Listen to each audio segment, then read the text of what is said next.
Brandon ngày hôm nay. Rất là vui được chia sẻ với quý anh chị một dự án rất là đặc biệt.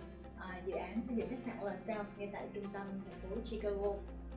Và rất nhiều khách hàng quan tâm tới việc là thế nào lựa chọn được một dự án đầu tư an toàn. Và đã qua rất là nhiều cái giai đoạn thẩm định, ngày hôm nay xin bật Ray rất là hân hạnh khi được giới thiệu dự án Lasalle là đơn vị giới thiệu độc quyền dự án Lasalle tại Việt Nam. So Brandon, thank you very much for coming to our office. Thank you. And to share with our clients today about the Lasalle. Great. Yes, could you please say hi to the clients? Yes, hi, I'm Brennan Sim. I'm the Senior Vice President of EB-5 United. We at EB-5 United have raised nearly $600 million through the EB-5 program and have a very successful track record. Thưa các anh chị, anh Brandon Sim chính là Phó Chủ tịch cấp cao của đơn vị trung tâm vùng EB-5 United.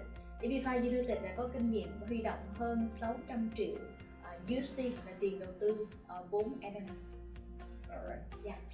So today we're going to look at the Lasalle Hotel, which is a Marriott brand hotel, and it's located right in the middle of Chicago, right downtown in a great location, and it still qualifies as a TEA in the new rules. Yeah.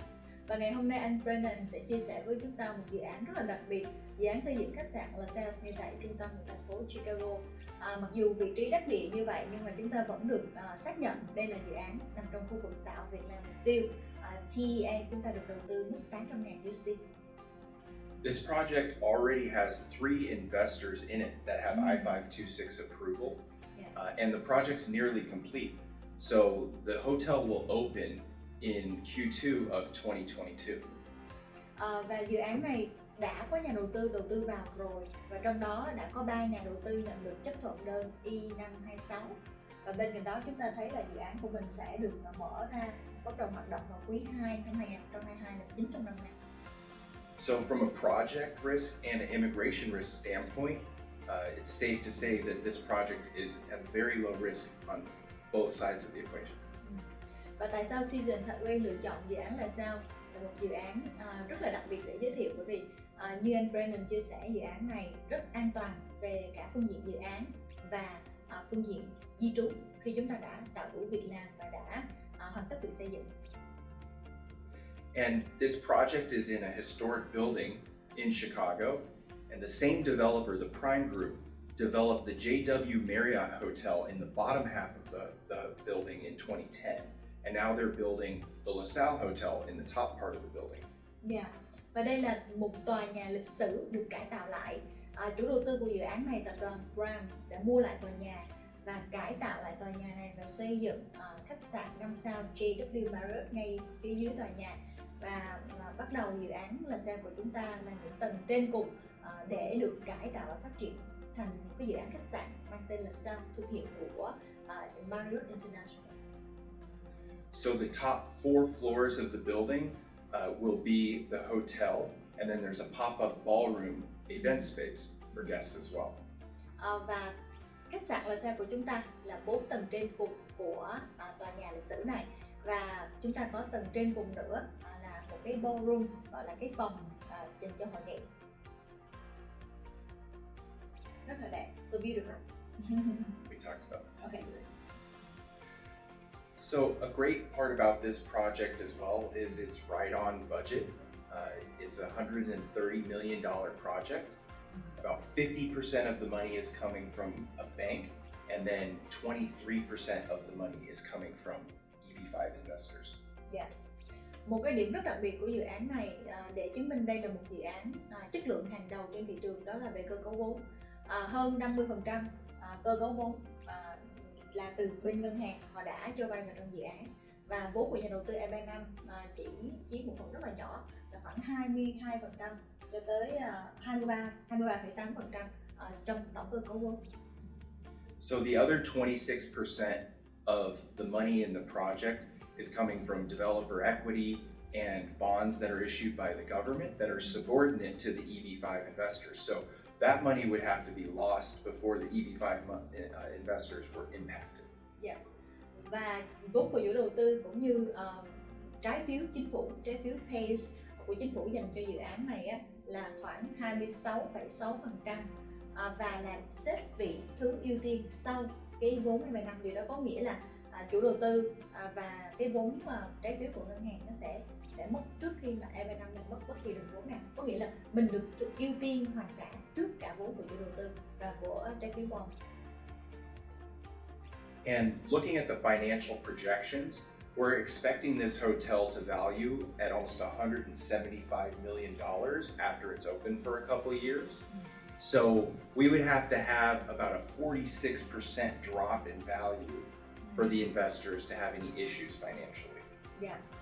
Và chiến lược thoái vốn là chiến lược hoàn trả vốn cho nhà đầu tư vô cùng là minh bạch và đơn giản.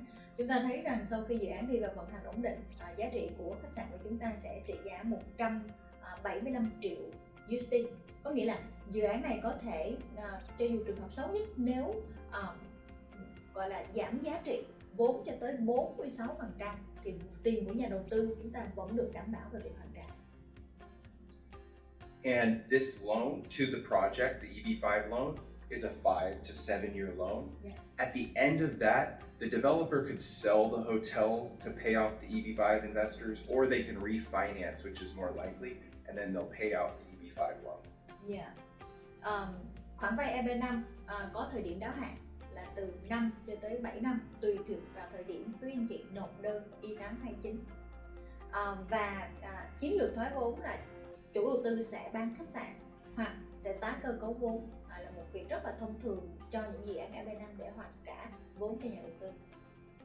And a great part about the new rules is that this project will receive set-aside visas. So investors from Vietnam can skip the backlog that is probably coming back to Vietnamese investors, and children won't have age-out issues, and they should be able to qualify to get the money back by the time that the loan is over. Yeah. Và một cái điểm rất là quan trọng của dự án nằm trong khu vực tạo việc làm mục tiêu, nằm trong cái khu vực mà nhận được cái lượng visa dành riêng, tiếng Anh gọi là visa set aside. Đồng nghĩa với việc khi chúng ta đầu tư dự án này, chúng ta được sử dụng một cái lượng visa dành riêng, gia đình sẽ có thẻ xanh sớm hơn, con cái giữ được độ tuổi ưu tiên, cũng như là chúng ta có khả năng nhận lại được nguồn vốn sớm hơn với cái lượng visa dành riêng. Also, a great thing about this project is all the jobs are already created for all the investors. Okay. So we have almost 750 jobs created as of April 2020, and we only need 480 jobs for all the EB-5 investors in this project. Yeah. Và một cái điểm gọi là rất là an toàn khi mà ngay thời điểm này, khi các anh chị đầu tư, chúng ta đã biết rằng chúng ta đã có được thẻ xanh vĩnh viễn. Lý do rằng tất cả những cái việc làm được yêu cầu trong dự án đã được tạo ra. Dự án đã tạo ra mà 750 cái việc làm trên tổng số 480 việc làm cần được tạo ra cho tất cả các nhà đầu tư, thì chúng ta đã thặng dư việc làm sẵn có rồi. I love this. Okay. Really strong. Chicago also is the third largest city in America, Yeah. and so it's a very big market, and it has a lot of attraction to it, and especially in the summertime, there's a lot of people that visit Chicago. The winter's a little cold, but the summertime brings great weather, and it's a great place to visit and go check out. Yeah. Nói về vị trí của dự án chúng ta, thành phố Chicago là thành phố lớn thứ 3 trên toàn nước Mỹ. Đây là một nơi rất là tuyệt vời để du lịch sinh sống và thu hút rất nhiều khách du lịch tới. Mùa đông thì có thể hơi lạnh một tí, nhưng mùa hè thì thời tiết vô cùng là tuyệt vời và thu hút rất là nhiều người đến để vui chơi, làm việc, giải trí vân vân. And what's also great about this project is it's located right next to a lot of major buildings and businesses that are around there, and those corporations, they bring in a lot of people to the city that utilize these hotels on a consistent basis. So that's where most of the revenue will come into the hotel, and then in the summertime, the visitors drive up the prices and it gets very expensive throughout the summer months. Yeah. Vị trí trong thành phố Chicago thì khách sạn chúng ta nằm ngay ở trung tâm, và có rất là nhiều những cái công ty hoặc là những cái tập đoàn lớn ở xung quanh, hoặc là những cái địa điểm du lịch nổi tiếng cũng cách đó trong vòng khoảng trong một bán kính khoảng 1 cây số này có rất là nhiều những địa điểm nổi tiếng. Thì điều đó cho thấy là họ mang đến rất nhiều những cái con người đến đây để du lịch, để làm việc, để công tác vân vân, và sẽ là những khách hàng tương lai của khách sạn Lasalle. cho thấy là thường những cái khách sạn trong khu vực gần với khách sạn Lasalle của chúng ta trong mùa hè á, thì cái giá phòng tăng lên rất là cao bởi vì nhu cầu rất là nhiều và hiện nay chưa đáp ứng được. And our developer in this project is the Prime Group, which the CEO is Mike Rishke. He is from Chicago. Their office is 4 blocks from the building. They built the JW Marriott on the bottom of the building and the Residence Inn in 2015, about 4 blocks away. So they have a vested interest in this area in Chicago. They're Chicago people, and they really care about the hotel and its success. Yeah. Chúng ta biết về đơn vị trung tâm vùng đúng không ạ? Và chúng ta sẽ hỏi là đơn vị chủ đầu tư là ai? Tập đoàn Prime là một tập đoàn được phát triển bởi ông Mike là người Chicago, và đây là một tập đoàn ở Chicago. Văn phòng của họ cách 2 tòa nhà và họ cũng có một cái tòa nhà tòa nhà ở thì khoảng 4 cái tòa nhà, cái đây 4 tòa nhà, thì có nghĩa là họ rất là yêu cái thành phố này và họ rất là quan tâm để phát triển chính cái dự án này giống như là con đẻ của họ, cũng giống như là những dự án trước đây của tập đoàn Brand. So from a risk standpoint, on the immigration side, we already have the jobs created for the investors, and there's already 3 investors in the project with I-526 approval. And then on the construction side, the construction's nearly completed. Yeah. So we have a very low risk opportunity to invest in a TEA right in the heart of one of the biggest markets in America. Nói về cái tính an toàn của dự án, chúng ta biết là dự án này đã được tạo đủ việc làm, hoàn tất việc xây dựng, cho nên về khía cạnh di trú chúng ta yên tâm rằng chắc chắn thẻ xanh vĩnh viễn của các anh chị là được đảm bảo, và chỉ cần chúng ta đến thời điểm được hoàn vốn, có nghĩa sau khi nộp đơn 18/9 và sau 5 năm để từ ngày đó hạn khoản vay á, chúng ta đã có thể gọi là nhận lại được tiền rồi. Và đây là một dự án khách sạn rất là đẹp, được cái thương hiệu lớn và nằm trong cái khu vực rất là nổi tiếng. So I'd love to answer any questions about the project, and anything investors would like to know, feel free to let us know. Yes. Thank you, Brandon. Từ các anh chị, chúng ta đã tìm hiểu sơ qua về dự án là sao, và có một số câu hỏi khách hàng thường xuyên hỏi và chút xin phép được đặt ra để anh Brandon cùng giao lưu với chúng ta. So we know that the hotel is already finished the construction. It's going to open kind of next month. So why do the developers still need EB-5? Well, the developer has some equity partners in the deal that it costs them a lot of money to pay those partners because they have to give part of the equity portion of the hotel to them. So they can replace some of that money with EB-5, and in EB-5 you can replace money that's been spent over the last year. So they can replace that money with lower cost money in EB-5, and it will help them with their bottom line and help the hotel have more success. So you mean that all of the EB-5 loan are already in the project with the developer, and now the EB-5 now is replace the developer equity? Yes, exactly. Yeah. Exactly. Thưa các anh chị, Trúc có đặt một câu hỏi mà các khách hàng rất là thường xuyên hỏi, đó chính là tại sao dự án này cần vốn EB-5, và đặc biệt trong trường hợp này khách sạn đã xây xong rồi đúng không ạ? Đã xây xong rồi và chuẩn bị đi vào hoạt động, chuẩn bị có doanh thu, như vậy vốn EB-5 để làm gì? Thì đây cũng là một điều rất là đặc biệt của dự án khi mà vốn EB-5 vào để thế chỗ cho vốn của chủ đầu tư. Chắc chắn chủ đầu tư họ sẽ cần tận dụng cái nguồn vốn tối ưu nhất có thể, mang lại cái tỷ lệ sinh lời cao nhất. Vốn vay EB-5 thì chúng ta biết là lãi suất nó không cao, nhưng mà cho nên là rất nhiều chủ đầu tư những dự án tốt thì họ sẽ thường muốn nhận vốn EB-5, và luật thì cho phép vốn EB-5 chúng ta được bỏ vào trong dự án và để thay thế cho vốn của chủ đầu tư để chi trả những cái khoản chi tiêu trước đây ở những năm gần đây. Thì điều này cho phép là chủ đầu tư tối ưu được nguồn vốn, họ có thể lấy cái nguồn vốn này của họ ra để dùng cho những việc khác, và cái nguồn vốn EB-5 vào để chi trả cho những cái khoản trước đây. Yeah, sounds really good. So, could you please share more about the hotel market in Chicago? So, many people were concerned about the COVID time. How it has been in Chicago, and now if it's stable about the hotel market or not, to have the revenue and also the average price to be there in one night. Okay. Yeah. So throughout 2020 and 2021, there was a slowdown in Chicago, but toward the end of 2021 and now throughout 2022, it's recovered. And really after about March of 2022, the market's fully recovered in Chicago, and the city is very active. I was just there in March, and things look really good. Dạ thưa các anh chị, Trúc có hỏi một câu là tình hình khách sạn, tình hình cái thị trường ở đó như thế nào để mà tầm tháng sau chúng ta mở cửa ra và chúng ta kỳ vọng là cái việc khách sạn họ hoạt động tốt, khách sạn họ thành công thì cái việc mà hoàn tiền với nhà đầu tư của chúng ta càng vững chắc hơn. Thì anh Brandon có chia sẻ là tình hình chung của thị trường khách sạn trên toàn nước Mỹ năm 2020-2021 thì khá là gọi là trầm lắng bởi vì dịch Covid. Tuy nhiên thực sự đến tháng 3 năm 2022 trở đi gần như đã sống lại, rất nhiều du khách họ bắt đầu họ đi đến những cái địa điểm du lịch và cuộc sống của con người Mỹ hiện nay gần như đã trở về bình thường mới với một cuộc sống. Và anh cũng vừa ở ngay tại dự án khách sạn của chúng ta vào tháng 3 năm 2022 tới đây và thấy là mọi thứ cũng đang rất là tốt. And the prices at this hotel will kind of vary throughout the year because Chicago is very seasonal. So in the winter months, when it's colder, there will mainly be corporate people who are coming for the businesses surrounding. So the room rates will be likely in the $200 to $300 range.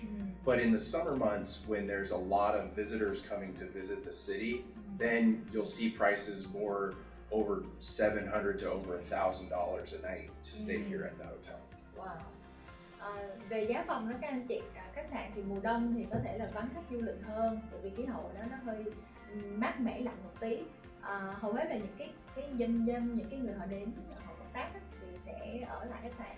Nhưng mà mùa hè là thời điểm du lịch thời tiết rất là đẹp, rất là nhiều người đến thì có thể giá phòng từ $700 cho tới $1.000 một đêm, chuyện rất là bình thường tại khu vực này. And in our projections for the valuation of the hotel, we consider the seasonality of it, and so we look at both the winter and the summer, and through that projection, like we said earlier, we expect the hotel to be worth about $175 million after a few years of operations. Và với cái nhu cầu về khách sạn lớn tại khu vực này cho nên dự án nó phát triển là sao? Và nếu mà tính về cái khoản doanh thu dự trù cả mùa đông hay là mùa hè trung bình cộng như vậy, chúng ta sẽ có một cái dòng tiền từ phía khách sạn, và chính dòng tiền này làm tăng giá trị của khách sạn chúng ta. Thì dự kiến sau khoảng một vài năm hoạt động ổn định thì khách sạn trị giá 175 triệu USD. Thì đây là một cái định giá dựa trên KHÁCH SÄN rất là phổ biến như thế này. Wow, sounds really good. And if the investor invests in the project, does he have any discount to stay in the hotel? We don't have that. We don't have that in writing, but if people want to come visit the hotel, we can definitely get them in contact with the developer and set them up with a room and see if we can get a better room for them. Yes. I'm just asking because I know that the investor, when they invest in the beautiful project like this, they would like to come and see and visit and also proud to be the part of it. Definitely. Yeah. Definitely. I'm excited to go visit it this summer. Yeah. For sure. Yeah. Thưa các anh chị, Trúc có hỏi anh Brandon là liệu những nhà đầu tư Việt Nam đến thì chúng ta muốn tham quan khảo sát dự án hoặc nghĩ tại dự án thì có cái ưu đãi nào không? Thì anh Brandon nói là chắc chắn sẽ có, thì anh sẽ liên hệ với chủ đầu tư để có cho chúng ta một cái mức chi phí nó tốt nhất. Và chắc chắn các anh chị giống như nhiều nhà đầu tư, các khách hàng của Season Fatway đã từng đóng góp phần tiền mình vào những cái dự án rất là đẹp, rất là hùng vĩ ngay tại Mỹ, thì mỗi lần đến thăm dự án các anh chị đều rất là tự hào và rất tin rằng khi các anh chị đầu tư vào dự án Lasalle, chúng ta cũng sẽ có được cái niềm vui, niềm tự hào khi đã góp phần phát triển một cái dự án đẹp như vậy ngay tại trung tâm thành phố Chicago. One last question. Okay. How many slots left that you open for the EB-5 investor to come? So there are only 22 spots left in this project, and there's a lot of demand. We're going to be able to start taking on investors in mid-May. And so we had raised half of the money before the shutdown on June 30th. And so we're just finishing out the last few investor spots in the project. And we're excited, and we think they're going to sell very quickly. So if investors want to get involved with the project, they should definitely contact you and do so. Yes, thank you, Brandon. Trước câu hỏi là còn bao nhiêu suất trong dự án đặc biệt này thì anh nói là còn tổng cộng 22 suất. Tất cả các nhà đầu tư trước đây đã nộp hồ sơ và cũng đã có 3 nhà đầu tư đã tới cái chấp thuận E526 rồi, và tin chắc là khi các anh chị đầu tư chúng ta cũng sẽ có cái chấp thuận như vậy. Why do you choose Citizen Pathway to be an exclusive agent in Vietnam? Well, obviously, Trudy, we have a great relationship with you. We've worked with this group for quite a while in different areas, and we see the things that you're doing in the market and how you service your clients, and we really respect the work that you do, and so that's why we wanted you to be the exclusive agent for this project in the Vietnamese market. Yes, thank you very much. Yeah, thanks. Thưa các anh chị, khi Citizen Pathway là đơn vị giới thiệu dự án Lasalle độc quyền ở Việt Nam thì tôi có hỏi là tại sao anh lại đồng ý hợp tác với Citizen Pathway ở một cái dự án đặc biệt như vậy và lại là độc quyền. Thì anh có chia sẻ là anh có mối quan hệ rất là tốt với đội ngũ cũng như là Citizen, và tin rằng những cái giá trị tương đồng của EB-5 United và Citizen Pathway có thể mang đến cho nhà đầu tư, các khách hàng một cái sự lựa chọn cũng như là một cái dự án tốt nhất và đảm bảo được cái sự an toàn cao nhất. Same here. We are happy and really pleasure to work with you, Brandon, and EB-5 United. We know your experience, your professional, and also your commitment have been EB-5 clients to achieve that goal in place. Well, thank you. It's a big compliment coming from you. So thank you. Thank you, Brandon. All right. Thưa các anh chị, chắc là thời lượng của buổi live ngày hôm nay tới đây là hết. Nếu các anh chị có câu hỏi nào thêm thì vui lòng liên hệ Citizen Pathway để được tư vấn và hỗ trợ chi tiết hơn. Như các anh chị, chúng ta còn khoảng 22 suất và đây là số lượng suất cho toàn thế giới, không chỉ ở Việt Nam. Những thị trường khác như là Trung Quốc, Ấn Độ, Hàn Quốc cũng rất là mong muốn để tìm một cái dự án mà có cái sự đảm bảo về việc làm và việc hợp tác xây dựng như thế này. Thì rất là hy vọng được hỗ trợ và tư vấn các anh chị trong những bước tiếp theo của chương trình. Một lần nữa xin cảm ơn và hẹn gặp lại các anh chị. So, bye bye. Thank you. Bye.